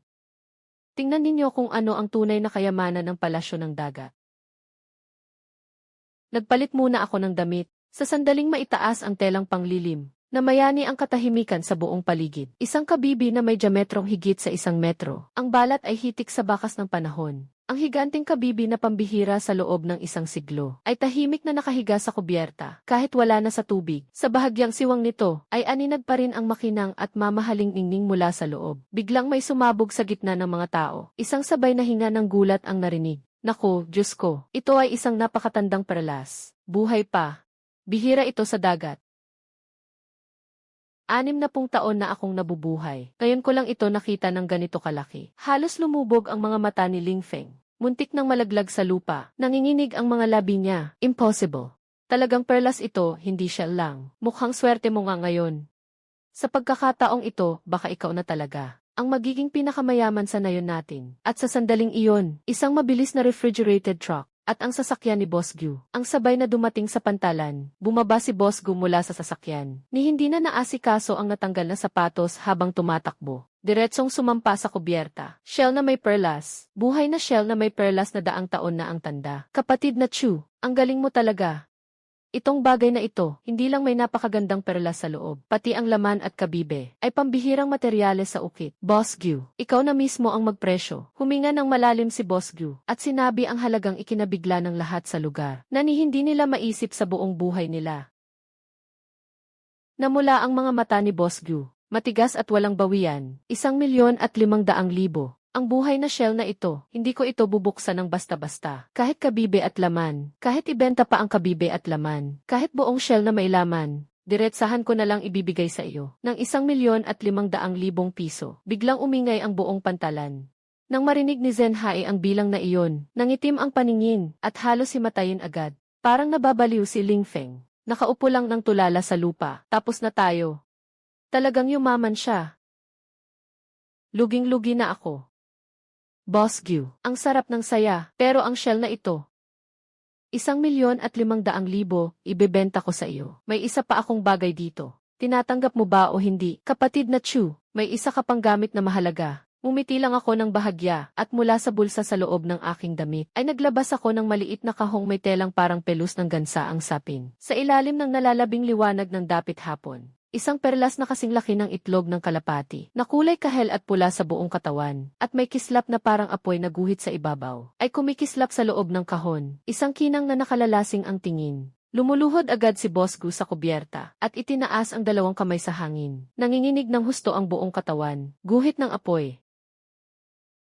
Pinakamagandang perlas sa buong mundo. Halos mapanghimasmasan ang boses ni Boss Gu. Ang ganitong klase ng pambihira na lumalabas lang sa mga international auction bilang bida sa entablado. Natagpuan mo pa talaga. Kapatid na Chu. Ang perlas na ito, magkano mo balak ibenta? Boss Gu. Magaling kang negosyante. Ikaw ang nakatingin, ha? Dahan-dahan kong ibinigay ang kahon sa kanya. Nakagat ni Boss Gu ang dulo ng dila niya. Kumalma ka muna. Isa-isa niyang sinabi, 300,000. Ito na ang limit ko. Kung sa auction ipapabenta, baka mas mataas pa. Pero kaya kitang bayaran agad ng buo. Kasama, 400,000 at 50,000. Nasa labas ng karamihan si Ling Feng. Nang marinig niya ang halagang iyon, napabulala siya ng kakaibang sigaw sa lalamunan. Diretso siyang natigilan. Napaluhod siya sa matinding panghihina ng loob at pagkabaliw. Kumambyo siya at tumakbo palabas ng pantalan. Mariin kong sinabi, deal. Dala ang malaking bayad na ibinigay agad ni Boss Gu. Sa harap ng paggalang ng mga taga-nayon, at sa matang puno ng inggit, bumaba ako ng bangka. Tuwid ang lakad ko, hindi na ako pakitang tao sa karamihan. Tahimik na lumuha si Wan King. Mula sa bulsa ko, inilabas ko ang isang makinang na perpektong kulay ng santol na likhang natural na perlas na mamahalin. Iyan ang unang pagkakataon ko, na itinabi ko mismo bago ako pumalaot.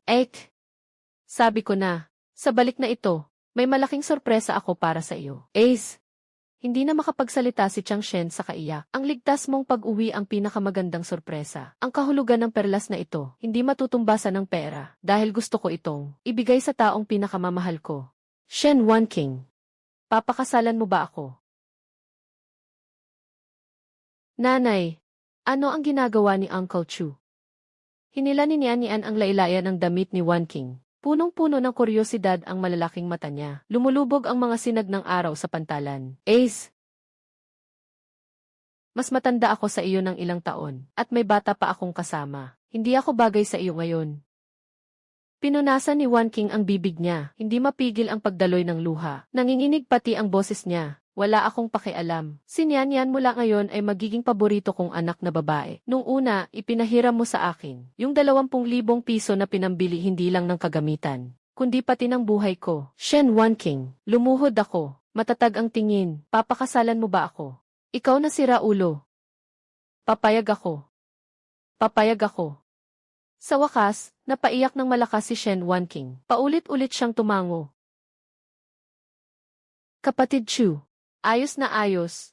Isang tapat at may puso na lalaki. Mahigpit ko siyang niyakap ni Shen Wan King. Habang nararamdaman ko sa mundong ito, ang tanging init na akin lamang. Mula ngayon, may tunay na tahanan na ako, Chuzi. Hindi na ako iyong Uli lang laging inaapi. Ako ang hari ng dagat na kumukontrol sa yaman ng kailaliman. Kasabay ng hiyawan ng buong nayon para sa akin. Nang ipagdiwang nila ang tuluyan kong pagbangon, isang matinis na sigaw ng saklolo ang umalingaw-ngaw mula sa bakuran ng pamilya Xiao sa dulo ng nayon. Dumating na sa wakas ang ganting-ganti ni Ling Feng.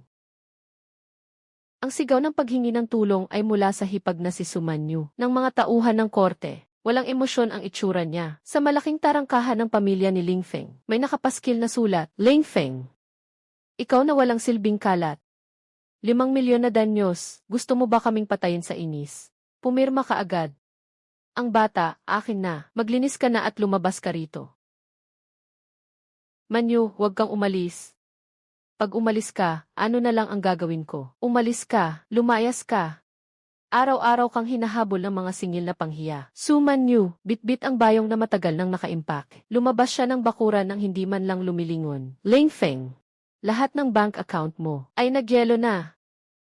Ang bahay na ito ay ilalagay na sa pilitang bentahan para pambayad utang. Kung hindi sapat ang ari-arian para pambayad utang, ang bahay mo sa syudad, ipatutupad din namin ayon sa batas. Napaupo si Ling Feng sa lupa, na parang nabigla at natigilan. Akala niya ay mayabang siyang lumubog ang bangkang panghukay ng buhangin. Tumakas ang asawa niya, wala na ang marangyang bahay. Sa isang iglap, ang lahat ng puhunan ay naglaho na parang usok. Doon lang niya tuluyang naranasan ang walang hanggan kong hinagpis noon. Noong pinalayas nila ako ng walang kargo at walang bitbit, hindi pa man humuhupa ang pagdaralita ko. Halos malugmok na ako sa kawalan ng pag-asa. Tumunog ang tawag mula sa ospital, parang hatol na kamatayan, at tuluyan siyang dinurog, ang huling hibla ng kanyang loob. Excuse me, siya ba ang kamag-anak ni Ling Feng? Biglang nagkaroon ng malubhang bara sa coronary artery si Zenhai, na inilipat na ngayon sa resuscitation room. Kailangan agad ng heart bypass surgery. Pakihanda agad ang 15,000 bayad sa operasyon. Mabilis na mabilis magsalita ang doktor sa telepono. 15,000 para sa ilang araw lang ang nakalipas. Sa dating boss na si Ling Feng, wala lang iyon. Pero para sa kanya ngayon, kasing hirap lang iyon magbilang ng bituin. Parang nababaliw siya, at tumakbo papuntang ospital. Ang ampon na ina ay nakaupo sa pasukan ng emergency room, nagsisisok at humihikbi, na para bang mamamatay na sa iyak. Ling Feng, bilisan mo at kumuha ng pera para masagip si Papa. Kapag na-late pa, mawawala na siya. Saan pa ba ako kukuha ng pera? Bilisan mo, kumuha ka ng pera. Naka-freeze na ang lahat ng pera ko sa korte. Nilagyan na rin ng tatak ang mga bahay. Pumunta kayo kay Chuzi. Hanapin ninyo si Chuzi. Katibayan lang niya yung kakaibenta niyang perlas na iyon. Kumikita siya ng 450,000. Kapatid mo siya. Hindi niya pwedeng basta na lang panoorin ang pagkatigok ng papa mo. Kumagat si Ling Feng sa kanyang mga ngipin, at tinawagan ang aking cellphone. LZ. Parang awa mo na. Alam kong ako ang mali noon. Pahiram ako ng 15,000 para masagip si Papa. Yumuko na ako sa harap mo. Parang awa mo na. Kuya ko, mahinahon lang ako magsalita. Wala akong kahit kaunting alon. Wala akong kuya. Wala akong kuya. Para sa inyo, ako na ang bahala. Nabaliw ng tuluyan si Ling Feng. Hindi makautang ng pera. Itinulak niya ang nakamamatay na plano. Napahamak ang lumang tahanan ng pamilya. Nay, wala nang ibang paraan ngayon.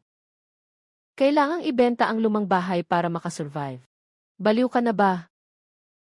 Ibenta ang bahay. Saan tayo titira? Doon ang ugat ng buhay natin. Pati ang dalawa nating matatanda, isabay na ring ibenta. Saka tayo patay talaga. Hayaan mo siyang mamuti ang mata sa paghihintay, kung hindi dahil sa inyo. Noon, kung hindi lang kami inampon, ang batang si Chuzi. Kakagatin ba niya kami pabalik? Bagsak kami. Sa ganitong sitwasyon ngayon, ikaw na walang kwenta. Ikaw ang gahaman. Napalaya si Z. Ngayon kami pa ang sinisisi mo. Sa galit ng kinagis ng ina, tuluyan siyang bumagsak. Matalim na sinampal ni Ling Feng sa mukha, habang nagwawala at nagbubunatan ang dalawa sa lupa. Biglang bumukas ang pinto ng emergency room. Lumabas ang doktor. Nabayaran na ang lahat ng gastos. Pirmahan mo na lang. Huwag niyong galawin ang anak ko, dito sa ospital. Naipasok na ang pasyente. Nakahanda ng operahan sa silid ng operasyon. Doktor.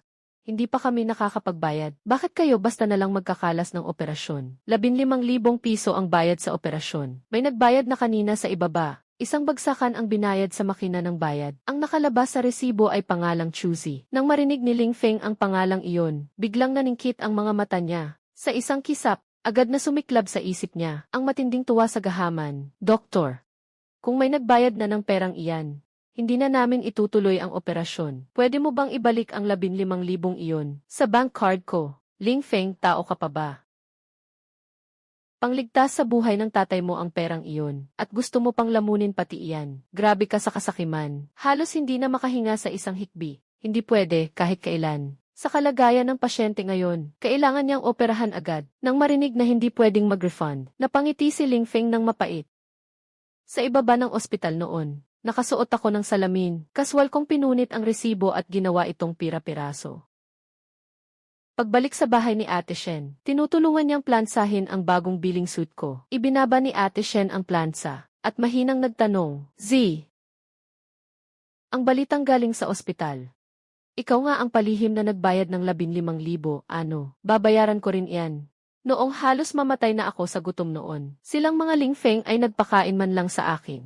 Isang tira nilang kanin. Ngayon, gagastusin ko ang 15,000 para putulin. Ang perang ito ang huling ugnay ko sa pamilyang Ling Feng. Ang huling kaunting awa at pagsasama. Mula ngayon, tapos na tayo, wala na tayong kinalaman sa isa't isa. Tama ang ginawa mo. Lumapit si Wan King at hinawakan ang aking mga kamay. Ang gusto ko lang ay kapayapaan ng loob. Mula ngayon, isasara na natin ang ating pintuan at mamumuhay ng tahimik at payapa. Alaynan. Bukas, tatawag ako ng construction crew. Gigibain ko na ang lumang bahay nating ito sa tabi ng dagat at magpapatayo ng pinakamagandang mansyon sa buong nayon.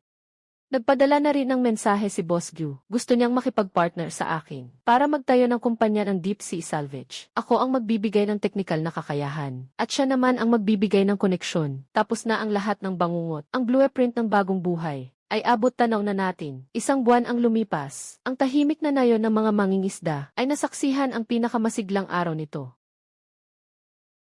Sa loob lamang ng isang buwan, tayo na ang 3 palapag na bahay ko. Napakabilis ng puhunang ipinasok ni Boss Gyu. Formal na nating naitatag ang Neptune Deep Sea Salvage Company. Hawak ko ang 50% ng share. Dalubhasa kami sa mga high-risk deep sea operations at paghahanap ng mga bihirang perlas. Boss Z, ito ang business permit ng kumpanya. Ang iyong mga natatanging paraan ng paghahanap at ang teknolohiya mo sa pagtingin sa ilalim ng dagat ay magiging pangunahing sikreto ng ating kumpanya. Masaya akong makatrabaho ka, Boss Gyu. Ngayong araw ay hindi lang pagbubukas ng kumpanya. Ito rin ay isang napakasayang araw dahil ito rin ang araw ng kasal namin ni Wan King. Isang malaking pagdiriwang. Ang bakuran ay puno ng mga dekorasyon. Naghain sila ng dambuhalang handaan ng lamang dagat. Umabot ng 50 lamesa ang inihanda. Dumating ang lahat ng taga nayon, bata man o matanda. Ang mga taong dati ay kinuya-kuya ako. Pati na si Lolo Lin at ang mga kasama niya. Ngayon ay yumuyuko na at bumabati sa akin. Nagtulong-tulungan silang mag-entertain ng mga panauhin. Hoy, lalabas na ang bagong kasal. Ang gwapo naman nila. Si Z talaga ang pinakamagaling sa nayon natin. Tama, napakahusay niya talaga. Habang ang lahat ay nag-iinuman at nagtatawanan, isang taong hukot ang likod, puno ng dumi ang damit, at nangangamoy mabaho, ay palihim na gumapang papasok sa bakuran, sa tabi ng timba ng tubig sa labas. Ang taong iyon ay si Ling Feng. Sa loob lamang ng isang buwan, mukhang tumanda siya ng 20 taon. Puti na ang kanyang buhok at mailap ang kanyang mga mata. Durog siya dahil sa 5 milyong multa sa breach of contract. Kinumpiska ng korte ang lahat ng kanyang ari-arian. Dahil sa pagtatago sa mga utang sa underground casino, ay nabali ang isa niyang binti. Ngayon, kailangan na lang niyang gumamit ng sirang saklay habang namamalimo sa nayon. Naglalaway siya sa gutom.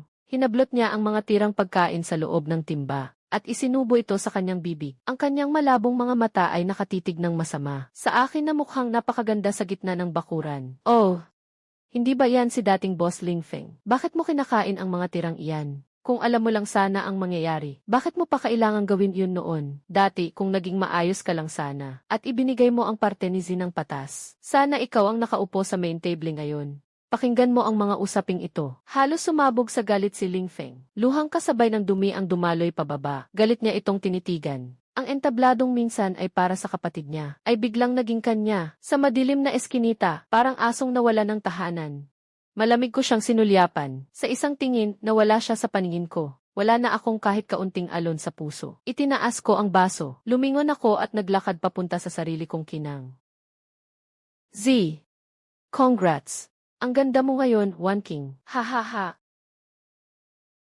Hawak ko ang suot ko. Si Wan King, nakaputing bestidang pangkasal. At si Nian Yan, nakakostom na prinsesang bestida. Masayang nagkakalat ng bulaklak sa likuran namin. Ako si Chuzi, dating tinalikuran at walang gustong ampon. Sa baryong ito, itinuring lang akong pangkaraniwang gamit sa paghahanap buhay. Pero ngayon, nakatayo na ako sa sarili kong galing. Umalingaw-ngaw ang palakpakan sa buong lugar. Tumayo rin si Boss Gu at pumalakpak. Kapatid na Z, hindi lang sarili mo ang naiangat mo. Kasama mo pang iaahon ang lahat sa yaman. Sa hinaharap, ang sa kumpanya natin, mga entry-level na diving jobs, ay unahin ang mataas na sahod. Mag-aarkila tayo ng mga kabarangay natin. Ang ganda niyan. Marunong kang tumanaw ng utang na loob, Z. Iyan ang tunay na boss. Nagdiwang ang mga taga-baryo. Tingnan niyo ang mga mata ko, puro pasasalamat. Tinitigan ko ang iting bulaklak ng asawa ko sa tabi ko. Ang panganib ng malalim na dagat ay hindi ako nilamon. Sa halip, pinanday ako para sa trono ko. Dumating na ang tamang oras. Ang kasal ay opisyal nang nagsisimula. Ang eksenang ito, mula sa kailaliman ng dagat hanggang sa isang buong baliktad na laban ay malapit nang magtapos sa pinakamagandang tabing. Dumating na ang tamang oras. Ang kasal ay opisyal nang nagsisimula. Ang malakas na boses ng tagapagpahayag ay umalingaw-ngaw sa buong bayang mangingisda. Mahigpit kong hinawakan ang kamay ni Wan King at naglakad sa pulang carpet papunta sa entablado. Yumuko at nagbigay galang. Maraming salamat sa dagat na ito na di masukat ang pagbabago. Salamat sa langit at binigyan ako ng dalawang matang. Kayang makakita ng tunay na anyo sa gitna ng dilim. Sa ikalawang pagyuko sa mga magulang, wala na sa akin ang dati kong mababang kalagayan. Pero sa puso ko, wala nang mas titibay pa. Naglaho na ang mga utang at sama ng loob. Lahat ng pagkakautang at sanhi ay binayaran ko na sa lakas ng sarili ko at 100,000 bayad sa operasyon tuluyang nasingil. Mag-asawa na yumuyuko sa isa't isa. Nagtinginan kami ni Wan King at mumiti. Magkadikit ang aming mga noo. Sa gilid ng kanyang mga mata, kumikislap ang luha. Mas matingkad pa kaysa sa nahuli kong perlas sa ilalim ng dagat. At mas nakasisilaw pa sa mata. Naging seremonya at pumasok sa silid. Sa gitna ng makukulay na laso sa langit at masigabong pagbati ng mga kaibigan, yumakap ako sa asawa at anak ko. Sa bintana, humahagibis pa rin ang hangin sa dagat. Sa lalim na daang metro, malakas pa rin ang bugso ng alon. Pero payapa na ang mundo ko. Mula sa panahong nagwawala ang hari ng dagat, ay ngayon pa lang talaga nagsisimula.